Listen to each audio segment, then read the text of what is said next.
Sindh assembly नए माली साल जी ज़मीनी बजट मंजूर करे वरती। अपोजिशन जूं कटौती वारियूं रिथूं रद्द। वॾे वज़ीर मुराद अली शाह 273 अरब रुपयनि जी ज़मीनी बजट पेश कई। अपोजिशन जूं पेश कयल 300 कटौती जूं रिथूं रद्द। ऐवान में कट मोशन रद्द कंदे माली मुतालबा मंजूर किया विया।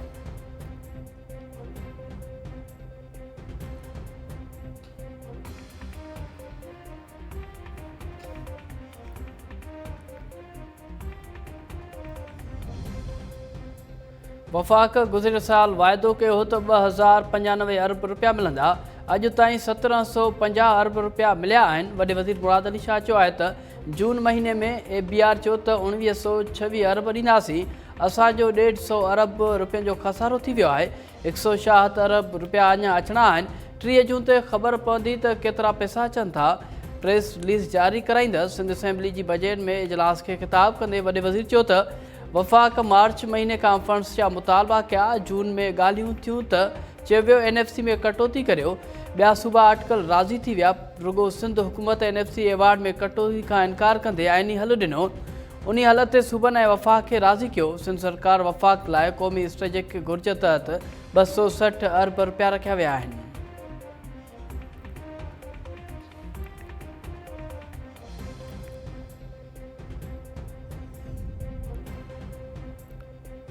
जॾहिं तव्हां आया रुगो सिंध ई जाइ ॾिनी, ॿिए हंधि तव्हांखे क़बूल न कयो वियो। हाणे घणो थी वियो, सिंध खे पंहिंजो करियो।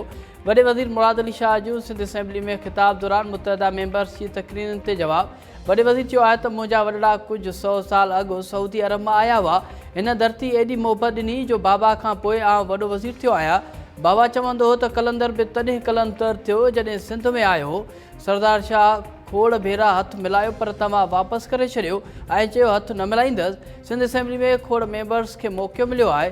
शुक्र करियो जो पंजाब या कंहिं ॿिए हंधि न आयो। थोरो सिंध खां ॿाहिरि निकिरी ॾिसो त ख़बर पइजी वेंदी।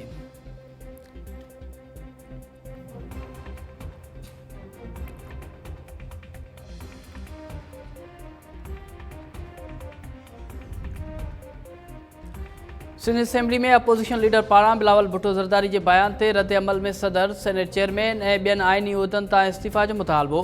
अली खुर्शीदी चयो त बिलावल सदर, सेनेट चेयरमैन ऐं गवर्नर्स जूं इस्तीफ़ाऊं आणे। असांजे ॿिनि वज़ीरनि जूं इस्तीफ़ाऊं तव्हां वटि हूंदियूं। सिंध जे इशूज़ ते निकिरो ऐं विड़ो। पीपल्स पार्टी खे कंहिं रोकियो आहे? वॾे वज़ीर मुराद अली शाह जवाबु ॾींदे चयो त सदर, सेनेट चेयरमैन ऐं गवर्नर एग्ज़ीक्यूटिव न हूंदा आहिनि। उहे अलाए छो उहा ॻाल्हि नथा सम्झनि। तव्हांखे इस्तीफ़ा ॾियण लाइ न चयो आहे। सिंध जो इशूज़ ते गॾिजी वेहण जी ॻाल्हि करियूं था। असां त सिंध जे इशूज़ ते वफ़ाक़ में विढ़ी रहिया आहियूं।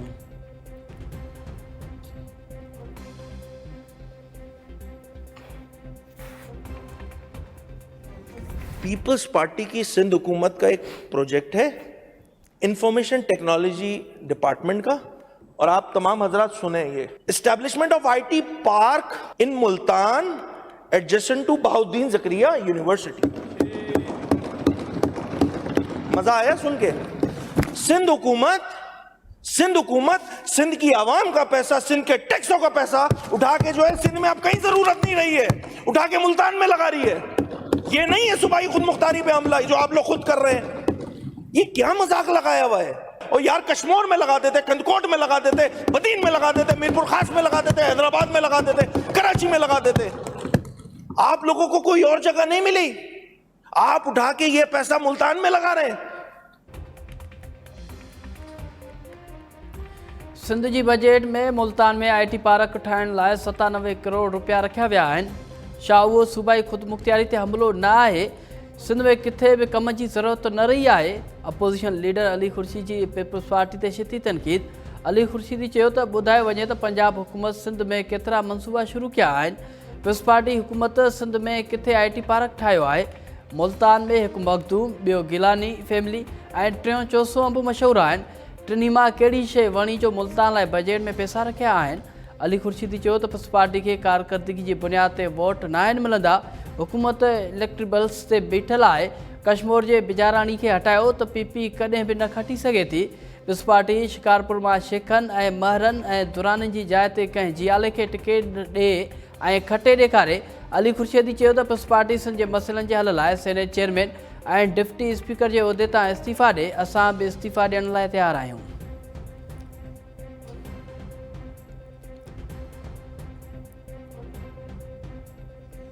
सईद गनी साहब ने एक और बात भी की थी, हमारे इलेक्शन में हम जीते हुए लोग हैं, हमारी कोई जो है वो पिटीशन नहीं लगी हुई है। क्या लगी हुई है भाई, क्या है election petition 4/4 of 2024 Saeed Ghani के खिलाफ डिस्पोज ऑफ हो गई। एग्री एग्री, हमारी भी ऐसी ही हो गई, हमारी भी ऐसी हो गई सईद भाई, हमारी बहुत सारी हो गई हैं यार, हमारी बहुत सारी हो गई हैं। कहने का मकसद ये, इतने दूध के धुले सईद भाई खड़े होके बोल रहे हम तो फेयर एंड फ्री है, तो ये क्या है भाई, मैं दे देता हूँ इनको, नहीं करा करे यार ऐसी बातें। थोड़े बहुत व्हाट्सएप चलता है, हमारे वालों का भी चलता है, व्हाट्सएप पे आ जाती हैं चीजें, ऐसा थोड़ी है पीपल्स पार्टी को सहूलत है व्हाट्सएप की, हमारे पास भी है भाई ये सहूलत, तो चीजें आ जाती हैं हमारे पास भी। आप यकीन करें स्पीकर साहब, ईमानदारी से बता रहा हूं, जब इन्होंने ये बात की ना, अगले 10 मिनट में मेरे पास ये पिटीशन आ गई। ऐसी कोई रैंडम नंबर था, उसने भेज दी थी। तो भले लोग तो हमारे पास भी हैं भाई, वो चीजें हमें भी भेज देते हैं। इतरा खीर जा दोतल न आयो, अपोजिशन लीडर अली खुर्शीदी जो सईद गनी के जवाब। अली खुर्शीदी चयो त सईद गनी गुज़िरियल ॾींहुं दावा कई हुई त इलेक्शन खटण बाद का पटीशन दाख़िल न थी, मां पटीशन खणी आयो आहियां। सईद गनी जी कामयाबी ख़िलाफ़ पटीशन दाख़िल कई वई हुई पर रद्द कई वई। मञा थो त असांजे मेंबर्स जी कामयाबी ख़िलाफ़ ॿिए केतिरी पटीशन्स रद्द कई वयूं। व्हाट्सएप जी सहूलियत रुगो पीपल्स पार्टी खे न आहे, असांखे बि थोरी घणी मिलियल आहे।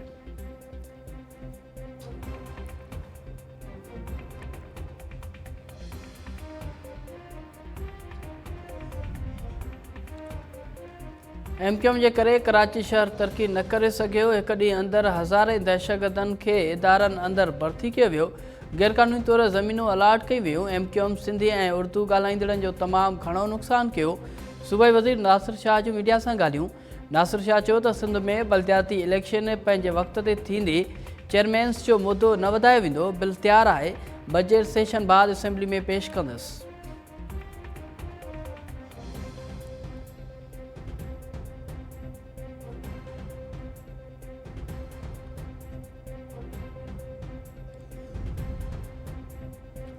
ईरान खां सस्तो तेल ऐं गैस ख़रीद करण ते गौर करे रहिया आहियूं। गुज़िरियल हफ़्ते पेट्रोल जी क़ीमत जेतिरी घटि थी, उन खां वधीक रिलीफ ॾिनो। पेट्रोलियम वारे वज़ीर अली परवेज़ मलिक जूं लाहौर में मीडिया सां ॻाल्हियूं।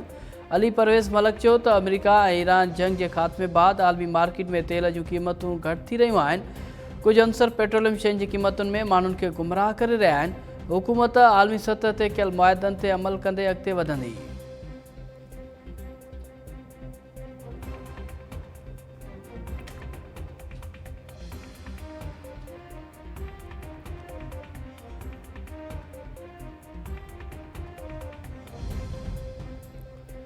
कराची में भारत जे हिमायती दहशतगर्द तंज़ीम जे रेंजर्स जी कैंप ते हमलो। जवाबी कार्रवाई में 3 दहशतगर्द मारिजी विया। हिक अफ़गान दहशतगर्द गिरफ़्तार। फायरिंग की ॾेवट दौरान रेंजर्स जा 3 जवान शहीद ऐं 4 ज़ख़्मी। ISPR जो चवणु आहे त भारत जे हिमायती जमायत अल हरार जे ख़ारजियुनि कराची में रेंजर्स कैंप जे मरकज़ी गेट ते धमाके बाद अंदरि दाख़िल थियण जी कोशिश कई। सिक्योरिटी फोर्सेस वक़्तायती कार्रवाई कंदे दहशतगर्दनि जा नापाक इरादा नाकाम बणाए छॾिया। इलाइक़े में क्लीयरेंस ऑपरेशन जारी आहे। फील्ड मार्शल आसिम मुनीर जो शहीदनि खे भेटा पेश कंदे वारसनि सां तादियत जो इज़हार। फील्ड मार्शल आसिम मुनीर चयो आहे त क़ौम जी हिफ़ाज़त लाइ क़ुर्बानियूं असांजे अज़म खे वधीक मज़बूत बणाइनि थियूं।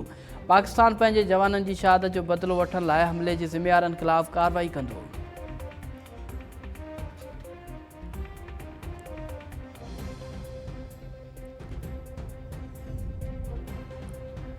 सदर आसिफ ज़रदारी ऐं वज़ीर आज़म शहबाज शरीफ़ जी कराची में दहशतगर्द हमले जी मज़म्मत। सदर आसिफ ज़रदारी चयो आहे त दहशतगर्दी ख़िलाफ़ जंग में पाकिस्तानी क़ौम पंहिंजे बहादुर शहीदनि जूं क़ुर्बानियूं कॾहिं बि न विसारींदी।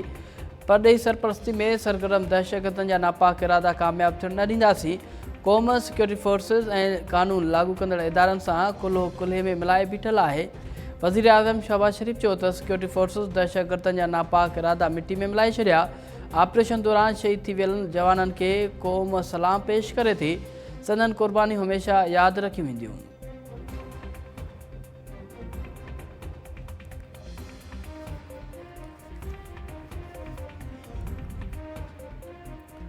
इसराइल लिबनान मां निकिरी वञे। लिबनान ते हमला रोकणु अमेरिका सां मुआहदे जो लाज़मी हिसो आहे। हुर्मुज़ सुलंग में सामूंडी ट्रैफ़िक बहाल करण जी ज़िम्मेवारी रुगो तहरान ते आहे। कंहिं ॿिए मुल्क जी मुदाख़लत मामलनि जी गंभीर बणाए छॾींदी। ईरान जे परॾेही वज़ीर अब्बास इराक़ची जी प्रेस कॉन्फ्रेंस। अब्बास इराक़ची चयो त जंग सॼे खिते लाइ नुक़सानकार आहे। खिते खे महफ़ूज़ बणाइणु समूरनि मुल्कनि खे कमु करणो पवंदो। ईरान इराक समेत खिते जे समूरनि मुल्कनि सां ॻाल्हियुनि जे फ्रेमवर्क जी आजियां करे थो।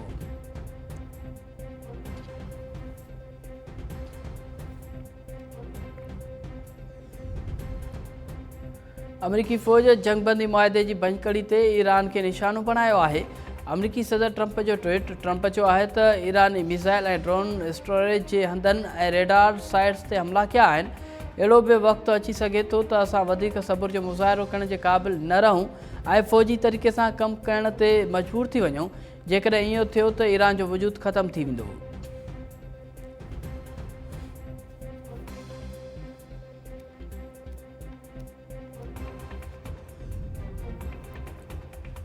प्रिया कुमारी, उजाला सोलंकी ऐं ॿियनि ॿाहिरनि जी बाज़ियाबी लाइ बबलो बाईपास ते 3 ॾींहं बि धरणो जारी। प्रिया एक्शन कमेटी जा अॻुवान, ॿाहिरनि जा वारिस ऐं सियासी समाजी अॻुवाननि समेत शहरियुनि जी शिरकत। प्रिया कुमारी समेत समूरनि ॿाहिरनि जी बाज़ियाबी ताईं धरणो जारी रखण जो ऐलान। फरीदाबाद में बि प्रिया कुमारी ऐं उजाला सोलंकी जे बाज़ियाबी लाइ एहतजाज। ॿारड़नि खे बाज़ाइब करण जो मुतालबो।